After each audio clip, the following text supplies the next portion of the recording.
이 땅을 살아가는 우리가 기억해야 될 가장 중요한 것이 있다면 인생이 영원하지 않다는 겁니다. 사실 다 알고 계시고요.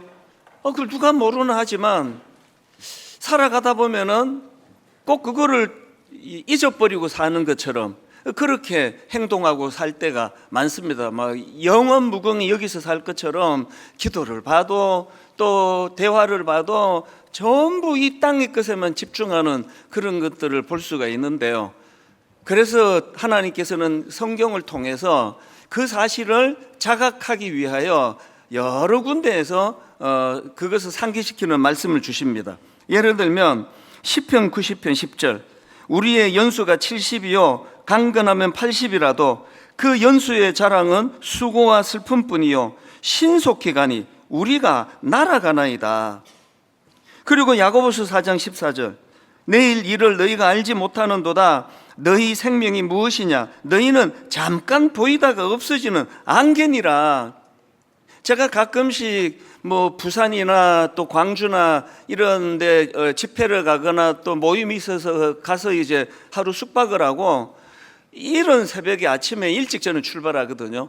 그래서 이제 차를 몰고 가다 보면 그게 호남선이든 경부선이든 신기하게도 어느 지점에 가면 안개가 꽉 끼는 그런 지역이 있습니다. 그리고 또 표시판으로도 안개를 주의하라고 그렇게 표시를 해놓는 지역이 있는데 거기를 이제 지나가면 그게 한 10월 말 한 11월 이럴 때 되면은 진짜 운전이 위험할 정도로 한치 앞이 안 보이거든요. 그러면 저는 이런 생각이 들어요. 이렇게 극심하게 지금 안개가 가득하지만 요거 이제 빠르면 한 3, 40분, 1시간 안으로 해 떴다 그러면 다 없어져요. 그래서 저는 그 길을 통과할 때마다 이 말씀이에요. 우리 인생이 내일 일을 너희가 알지 못하는도다. 너희 생명이 무엇이냐? 너희는 잠깐 보이다가 없어지는 안개니라. 맞아, 저게 내 인생이지. 우리가 중심을 잡고 아무것도 아닌 일에 욕심을 내고 그래서 사람 관계가 깨지고 원수 맺고 그런 게 너무 어리석다는 걸 이제 그런 것들을 통해서 가끔씩 제가 자각을 하고 있습니다. 시편 39편 4절 5절도 마찬가지입니다. 여호와여 나의 종말과 연한이 언제까지인지 알게 하사 내가 나의 연약함을 알게 하소서. 주께서 나의 날을 한 뼘 길이만큼 되게 하시매 주께서 나의 날을 한 뼘 길이만큼 되게 하시매 나의 일생이 주 앞에는 없는 것 같사오니 사람은 그가 든든히 서 있는 때에도 진실로 모두가 허사뿐이니이다. 저는 목회자다 보니까 이제 사람들에게 좀 노출이 돼 있지 않습니까? 그래서 이제 사실은 그게 아닌데 몰라서 칭찬을 들을 때도 많고요. 거기에 대해서는 제가 아무 이의 제기할 게 없습니다. 그런데 반대도 많습니다. 그게 아닌데 오해해가지고 막 이제 말이 나고 심지어는 또 누가 가짜 뉴스를 만들어가지고 올리면 그게 엄청 이제 파장을 일으키고 가면 딴 것보다 답답한 거예요. 그게 아니라고 말해주고 싶은 겁니다. 이런 답답함이 있었는데 요즘에는 그 답답함이 거의 없어졌습니다. 왠지 아십니까? 아니 조금만 지나면 이제 은퇴하고 나면 내 존재가 잊혀질 건데 그거에 대해서 이러니 저러니 그게 누가 그걸 기억하겠냐고요. 그러니까 거기에 막 아등바등 하는 게 좀 한심해 보이는 거거든요. 우리가 늘 유한하고 그것도 너무 짧고 사실 제가 우리 이제 지금 오늘 특송하고 있던 저 청년들 나이대를 생각하면 이게 굉장히 이제 어른들하고 저와의 갭이 커 보였는데 알고 봤더니 우리 청년들 잘 들어보세요. 요 1년 1년 갭이 생각보다 너무 짧아요. 그렇게 훅 가더라고요. 안개처럼 지금은 아주 엄청난 영향을 행사해가지고 모든 차들을 벌벌 떨면서 가게 만드는 게 안개지만 조금 지나면은 싹 없어져 버리는 거. 니들이 바로 이런 존재다. 뭘 거기에 제가 잘나면 얼마나 잘나고 유명하면 얼마나 유명하고 그거 아무것도 아니다. 이걸 자꾸 인식하고 살아가는 게 삶에 참 도움이 되는 것 같다는 거죠. 오늘 본문도 이런 흐름으로 말씀이 진행이 되고 있는데요. 베드로전서 4장 7절을 보십시오. 만물의 마지막이 가까이 왔으니 그러므로 너희는 정신을 차리고 근신하여 기도하라. 이 만물의 마지막이 가까이 왔다. 오늘 본문도 인생이 얼마나 유한한지 아느냐, 그거 잠깐이다, 그리고 이제 말세다, 이런 것들을 이제 성경을 통해서 우리에게 경고를 하는데요. 그런데 이제 이게 사실 이 죽음이 이게 개인의 죽음을 통해서건 아니면 세상의 종말을 통해서건 인생에는 끝이 있다는 거거든요. 마지막이 있다는 거. 그리고 그 끝에서 하나님 앞에 서게 된다는 거. 이걸 잘 우리가 기억하면서 살아야 된다. 이걸 지난주에 제가 이게 바로 종말 의식을 갖고 산다, 그렇게 말씀을 드리지 않았습니까? 종말 의식이라는 거는요, 그냥 인생의 끝이 있음을 아는 거, 그게 종말 의식이 아니고 인생의 끝이 있을 뿐 아니라 그 끝에서 우리가 하나님 앞에 서게 될 날이 있다, 이걸 기억하고 그거를 의식하면서 오늘을 사는 거, 이게 종말 신앙이에요. 그래서 코람데오, 그래서 늘 우리가 하나님 앞에서 하나님과 동행하는 삶을 살아서 우리를 또 방심하지 않게 만드는 것도 있지만, 더 중요한 건 이제 내가 인생의 마지막에 내 모든 삶의 행위에 대하여 한번 주님 앞에 평가를 받을 날이 있다, 이걸 인식하고 살면 행동에 많은 조심이 일어나는 게 사실이거든요. 7절을 다시 한번 보십시오. 뭘 강조하느냐? 만물의 마지막이 가까이 왔으니, 그리고 접속사가 나옵니다. 그러므로, 자, 만물의 마지막이 가까이 온 거 너희들 이거 잊으면 안 돼? 그렇기 때문에, 그러면서 이제 이 흐름이 한 3가지 정도, 이 삶이 유한하다는 거, 그래서 이 종말 의식을 갖고 살아야 되는 그걸 아는 사람들이 이 가져야 되는 3가지 어떤 그 삶의 목표 방향이라 그럴까요? 3가지 해야 될 일들, 이걸 11절까지 쭉 진행하는 게 오늘 본문의 흐름입니다. 이걸 다 다룰 수가 없어서 지난 주일날 이제 3가지 중에 2가지를 제가 다루었고요. 이제 오늘 또 1가지 제가 더 다루려고 준비를 해왔는데, 자, 여러분 기억하시죠? 지난주 말씀 한번 더듬어 보세요. 우리가 이 땅을 살면서 내 삶이 유한해, 끝이 있어. 그리고 또 이 종말의식, 언젠가 내가 하나님 앞에 한번 서야 돼, 그분 앞에 내 삶을 평가받아야 돼. 이런 사람들이 꼭 기억해야 되고 해야 되는 첫 번째가 뭐냐? 정신을 차리고 근신하여 기도하라는 겁니다. 그게 베드로전서 4장 7절 앞부분 아닙니까? 만물의 마지막이 가까이 왔으니 그러므로 너희는 정신을 차리고 근신하여 기도하라. 어떤 그 자료를 보니까 이게 기도가 포인트인데요. 정신을 차려야 되는 이유, 근신해야 되는 이유, 우리가 기도할 때 정신 차리며 기도해야 된다는 걸 강조하는 거라는 거죠. 우리가 정신 못 차리고 기도할 때가 많잖아요. 이게 하나님 앞에서 이게 전부 막 쓰레기통으로 바로 직행할 만한 그런 기도를 거의 다 우리가 하고 있다면 그건 정신을 못 차리고 하는 기도라고 지난주에 말씀을 드리지 않았습니까? 그런가 하면은 2번째, 우리가 종말 의식을 가진 사람들이 해야 되는 2번째가 뭐냐? 무엇보다도 뜨겁게 서로 사랑하라. 8절을 그대로 인용했죠. 무엇보다도 뜨겁게 서로 사랑할지니 사랑은 허다한 죄를 덮느니라. 이렇게 2가지를 이제 지난주에 살펴봤고요. 이제 오늘 마지막 1가지 더 살펴보기 원하는데, 3번째로 우리가 해야 될 게 뭐냐? 선한 청지기 같이 서로 봉사하라는 겁니다. 그게 10절에 나옵니다. 각각 은사를 받은 대로 하나님의 여러 가지 은혜를 맡은 선한 청지기 같이 서로 봉사하라. 여기 나오는 청지기는 한마디로 말해서 주인의 것을 맡아서 관리하는 사람이에요. 그게 우리가 살아가면서 아니 내가 내 인생의 주인이지 뭐, 난 내 인생은 내 거야, 이게 어리석은 이야기라는 거거든요. 우리는요, 주인 되신 하나님께서 역할이 있어서 사명이 있어서 우리를 이 땅에 파송해 주셨고 우리는 그 일을 감당하는 청직이라는 거거든요. 나는 내 인생의 주인이 아니고 하나님께서 맡기신 것을 관리하는 사람이다. 시간도 맡기셨고 물질도 맡기셨고, 그래서 우리가 자녀를 키울 때 너무 과하게 그 아이들에게 개입하는 건 사실은 그 월권이에요.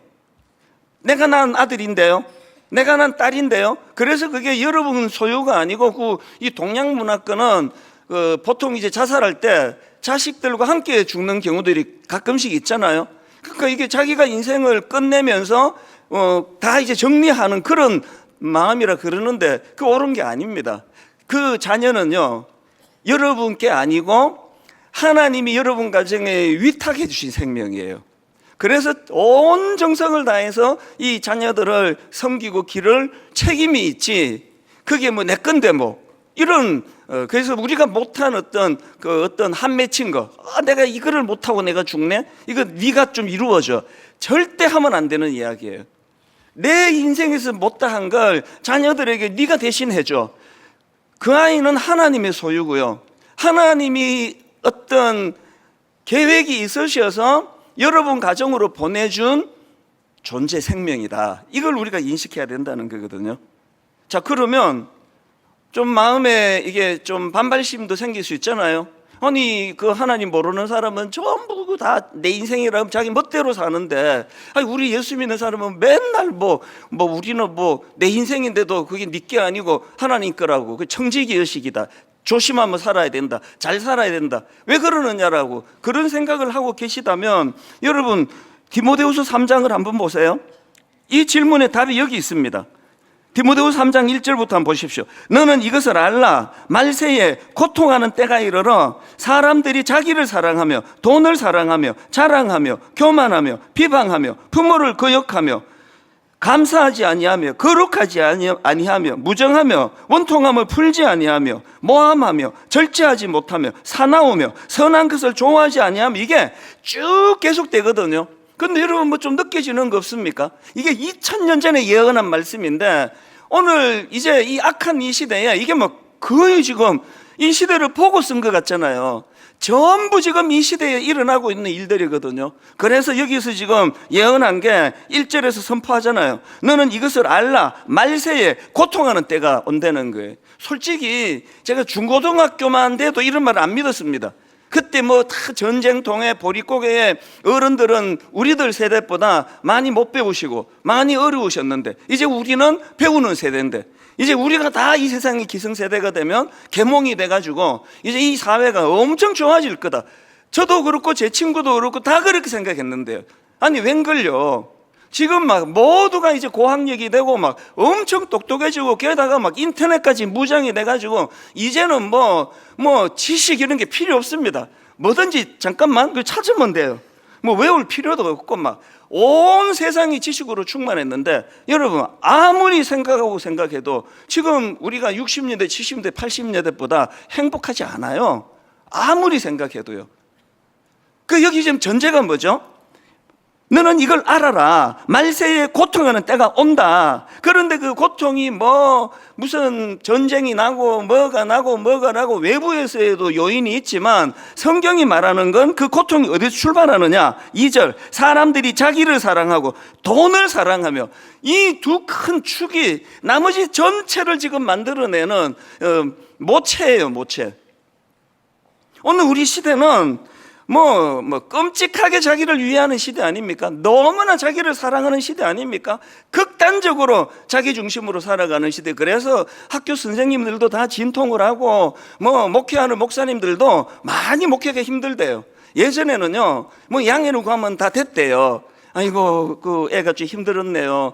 학부모님이 좀 양해를 구해줘요. 그러면 그럴 수가 있죠. 거의 다 이렇게 했는데, 지금은요 그렇게 하시는 분들도 있지만 대부분이 왜 내가 참아야 되는데요? 왜 우리 애가 손해를 봐야 되는데요? 이 용납이 안 되니까 막 온 사회와 세상이 내가 손해 볼까 해가지고 그렇게 자기를 아끼고 사랑하고 과하게 자기를 보호하는데, 그래갖고 70년대보다 더 행복합니까?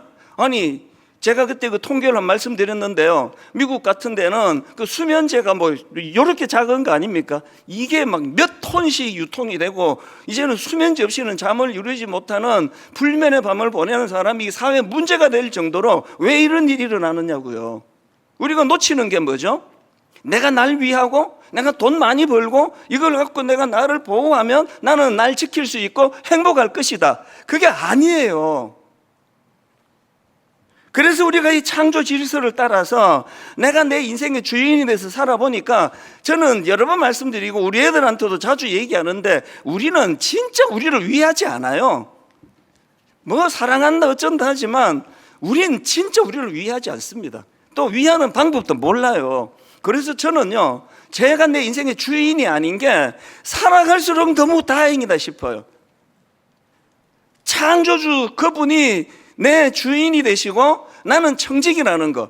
그래서 여러분, 내 막 인생의 무거운 짐의 대부분이 거의 저는 없습니다. 이걸 진짜 깨닫고 나서부터는. 여러분한테 제가 가끔씩 뭐 물철학 이런 이야기를 하잖아요. 물철학이 뭐죠? 내가 주인도 아닌데 그분이 만들어 놓으신 이 질서, 가평 우리 마을에 설계하신 그 교수님이 눈물나게 고마운 게 그 분야의 전문가 중에 전문가시거든요. 그런데 가평 우리 마을을 가보신 분은 100이면 100 다 놀라요. 이거 어떻게 이렇게 설계를 했지? 그분의 결정적인 그 철학이 뭔가 하면은 설계하시는데 하나님이 만들어 놓은 자연을 안 건드는 거, 쓸데없이 깎아내고 옹벽 세우고, 가평 가보시면요 기가 막혀요. 여기서는 1층인데 저 각도에서는 5층이고요 이 자연 그대로 활용을 해가지고 너무나 다양하게, 그거를 너무 감사하게 우리 정신을 잘 이해하시고 재능 기부로 그것을, 그리고 한 달에 어떨 때 일주일에 한 번씩 와서 진두지휘를 하시고 그렇게 섬겨주셨단 말이죠. 물철학이 뭐죠? 인위적으로 하지 않는 거예요. 인생을 살다가 막히면 그거 뚫어내려고 막 펌프 돌리고 안 해요.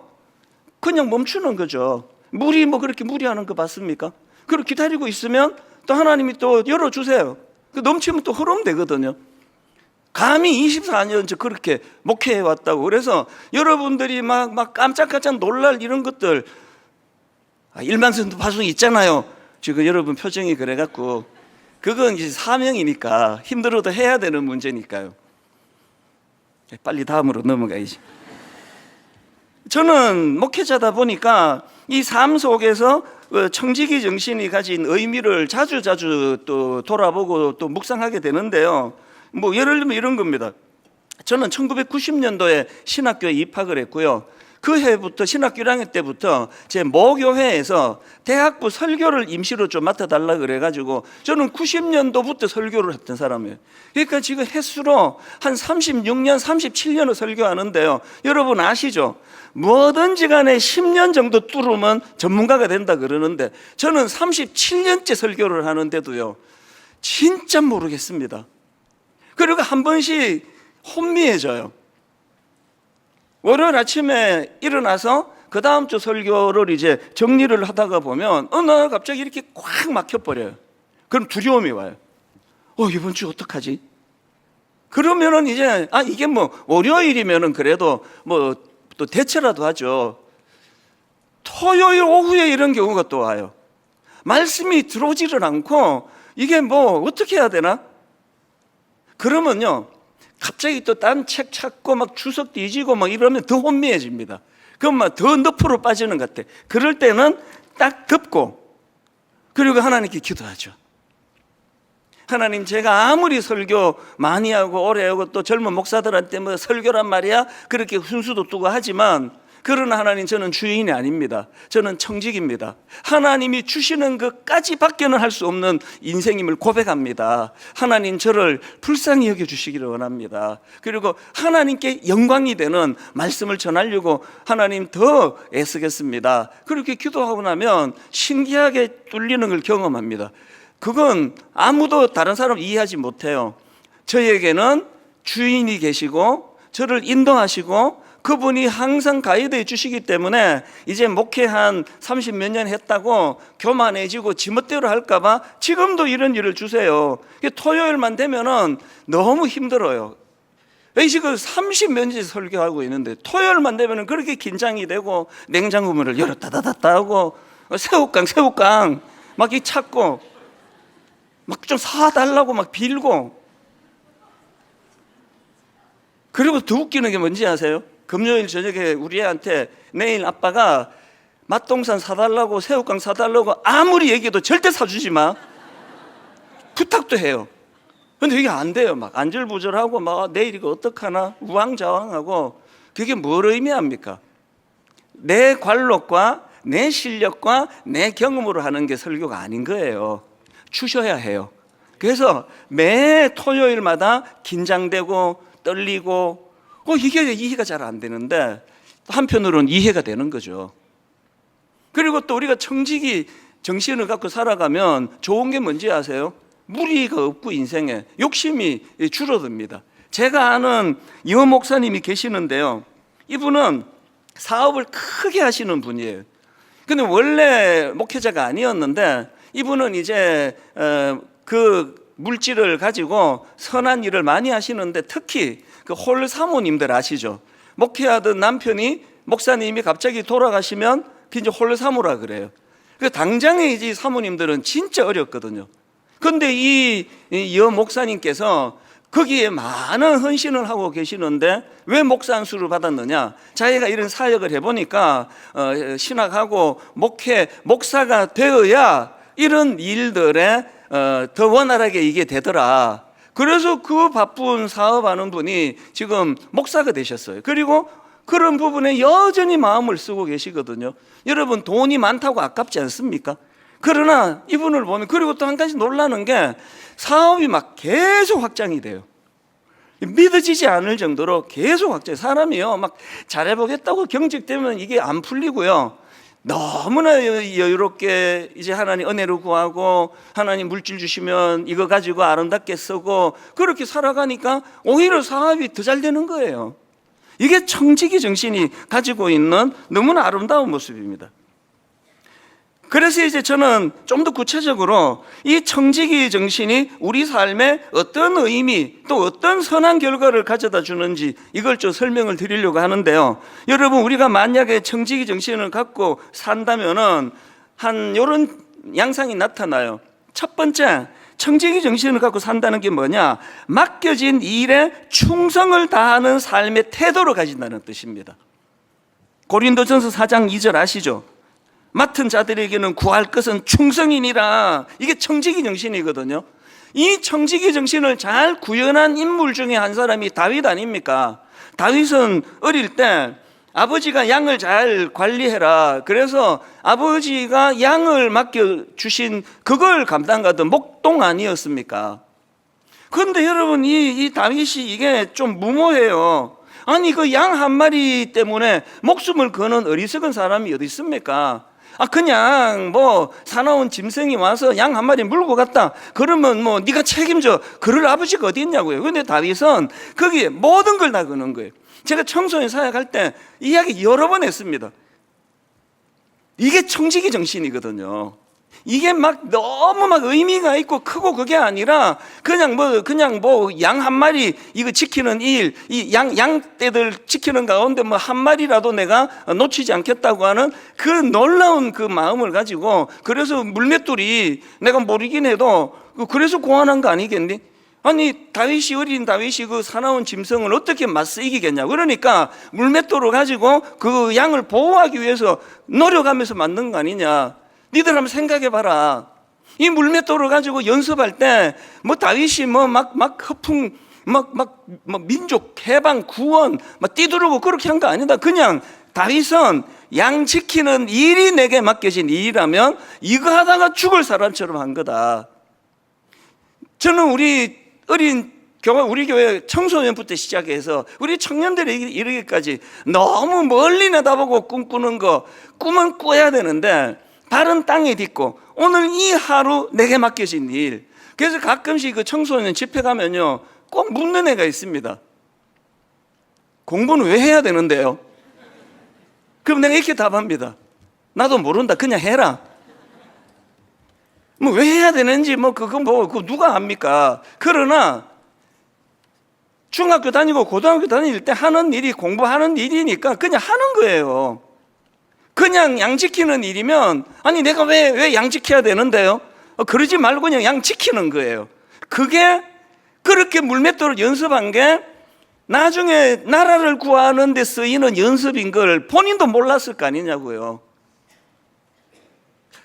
제가 종종 세상에 제일 불쌍한 사람이, 특히 목사님들 중에 본계 없는 사람이 제일 불쌍하다 이런 말을 하거든요. 이게 목회를 이게 제대로 본계 없으니까 어떻게 해야 되는지를 모르는 거거든요. 그런 점에서 저는요, 엄청난 수혜자예요. 저는 신학교 졸업하던 해에 오카노 목사님을 만나서 오카노 목사님을 10년 동안 가까이서 지켜봤거든요.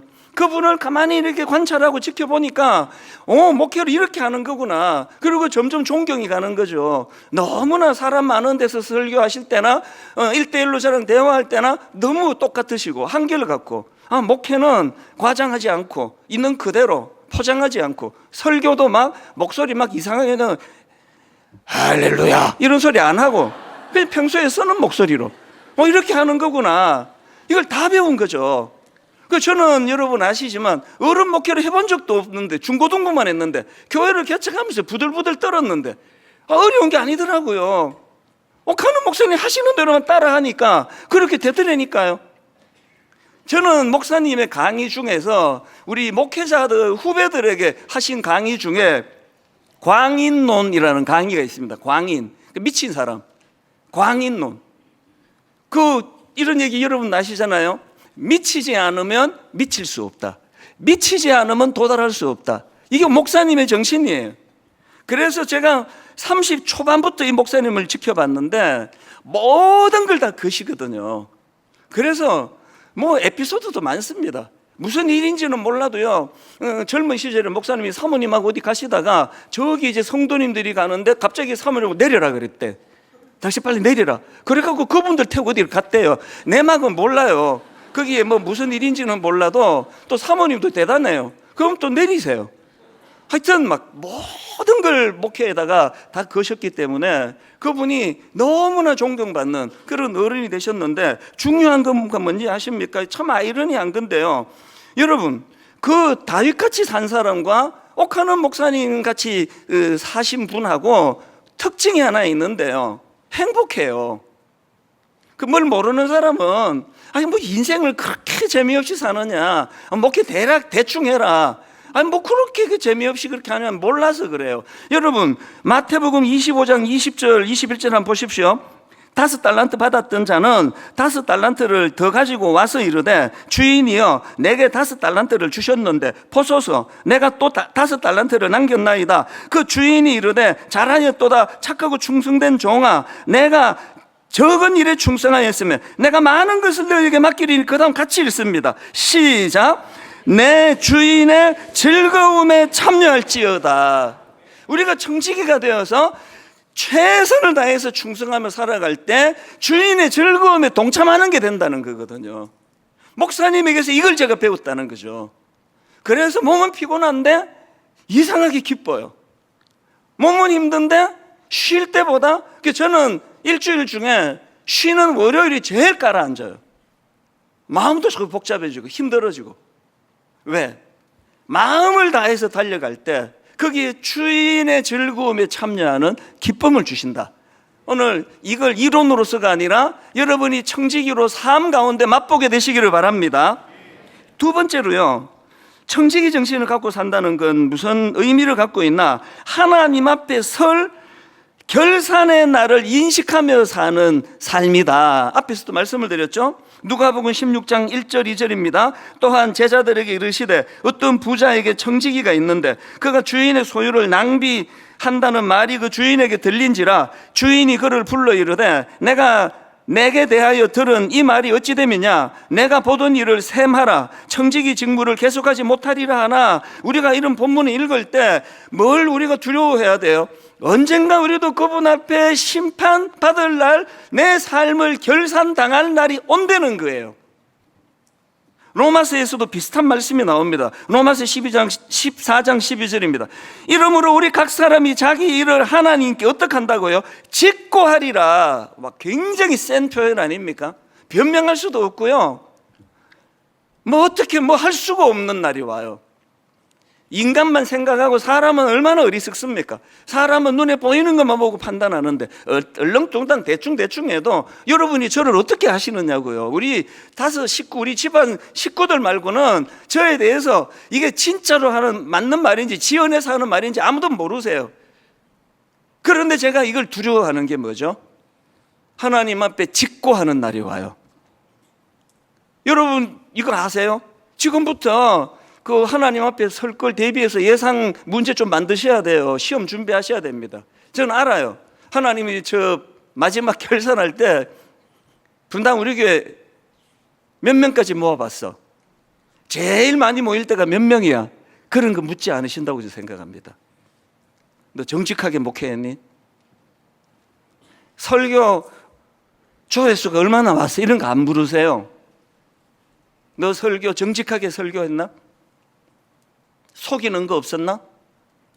목회 누구 편애하고 있다고 더 눈 많이 주고 없다고 무시하고 이렇게 목회하지는 않았나? 예성 질문을 좀 알거든요. 청지기 정신이 왜 유익한가 하면은 그걸 상정해서 목회를 하기 때문이에요. 부족하지만 하나님이 이렇게 하는 거 싫어하실 텐데 이걸 원하실 텐데 그게 청지기 정신입니다.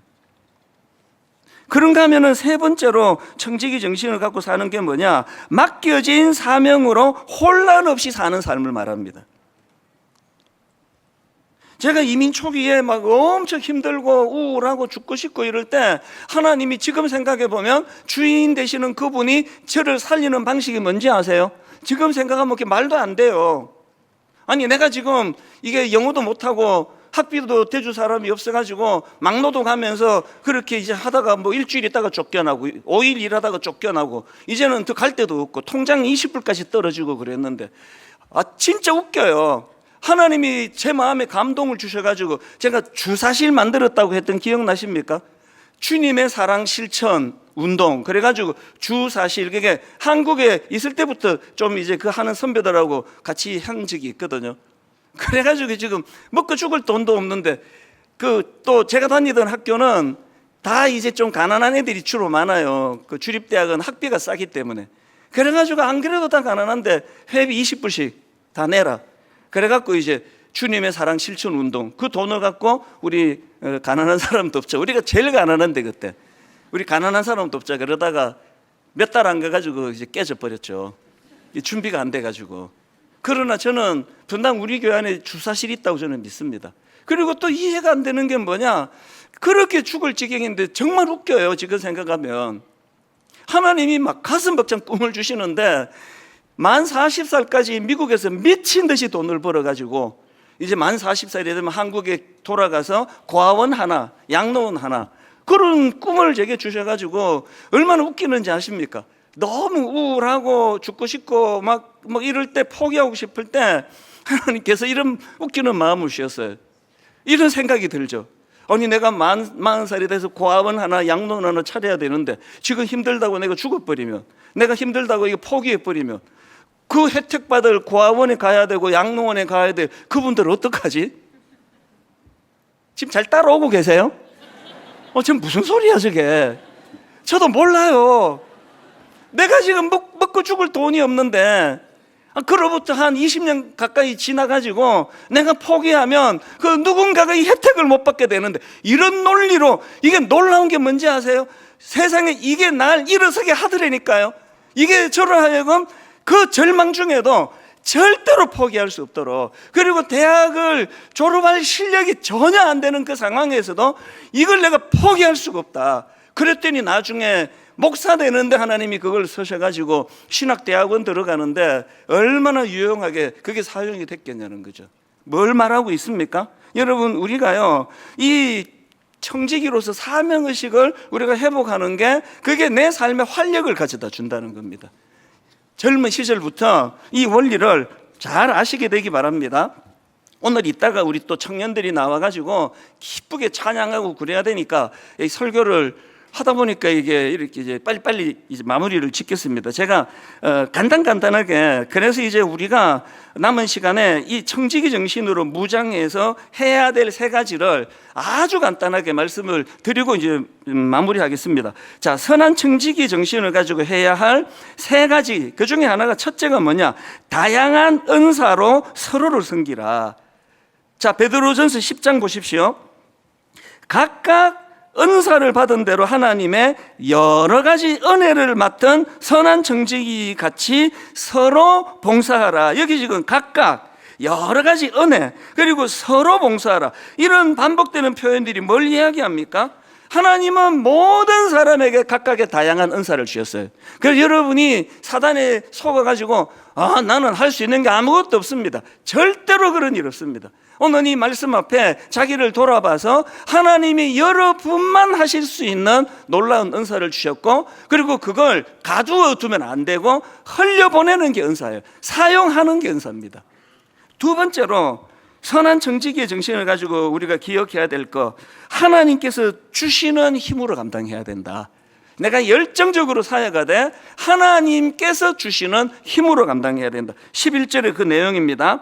만일 누가 말하려면 하나님의 말씀을 하는 것 같이 하고, 누가 봉사하려면 하나님이 공급하시는 힘으로 하는 것 같이 하라. 이 원리를 놓치면요, 봉사하고 번아웃이 오고 회의가 오고, 여러분들이 어떤 꿈을 꾸고 달려가는 만큼 그 무게만큼 하나님이 주시는 힘이 있음을 기억하시기를 바랍니다.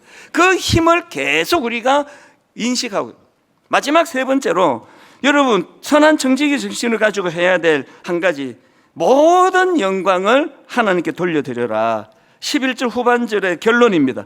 이는 범사의 예수 그리스도로 말미암아 하나님이 영광을 받으시게 하려 함이니 그에게 영광과 권능이 세세에 무궁하도록 있느니라. 아멘. 아무리 과정이 선하고 아름다워도 종착지가 엉뚱하면 엉뚱한 거예요. 이건 뭐 너무 그냥 이 기차는 진짜 편하고 좋네 해도, 그게 내가 지금 부산으로 가야 되는데 그게 지금 광주로 가고 있으면 그건 옳은 게 아니에요. 우리의 종착지는 하나님께 영광입니다. 우리는 청지기이기 때문에 그때 우리에게 기쁨을 주시고 행복을 주신다는 거,